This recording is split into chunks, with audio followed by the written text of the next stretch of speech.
Additionally, when visiting for example match.com, Android will use HTTPS as an extra layer of protection. This is indicated by the green HTTPS lock and also explicitly mentioned when viewing the web page info.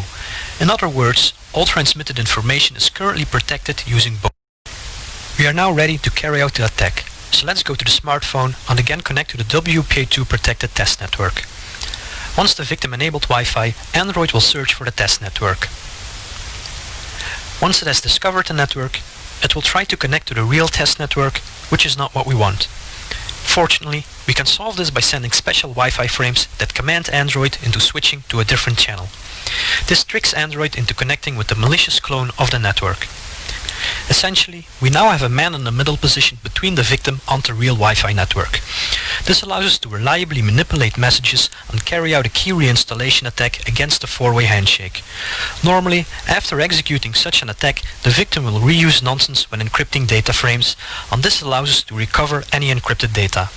However, due to an implementation bug, Android and Linux will not reinstall the actual secret key. Instead, they will reinstall an all-zero encryption key. This makes it trivial to intercept and manipulate all data that is transmitted by these devices, and therefore isn't readable by the attacker. However, without knowing the password of this protected Wi-Fi network, we can read all the packets that the victim is sending. This clearly demonstrates that we have successfully bypassed WPA2. Let's now visit the website on the Android device of the victim. In particular, we will again visit match.com. As you can now see, there is no longer a green HTTPS lock in the address bar of the browser. This means the website is no longer using HTTPS as an additional layer of protection.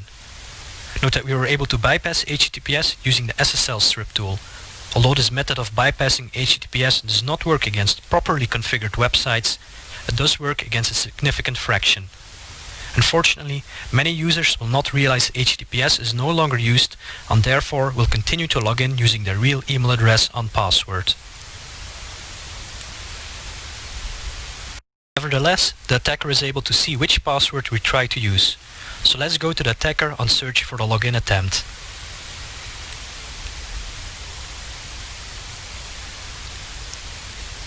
We can see that the attacker was indeed able to intercept the username and password that the victim used. To avoid being a victim of this new attack against WPA2, you must update all of your Wi-Fi devices.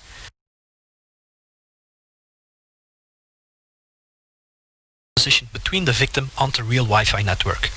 This allows us to reliably manipulate messages and carry out a key reinstallation attack against the four-way handshake. Normally, after executing such an attack, the victim will reuse nonsense when encrypting data frames, and this allows us to recover any encrypted data.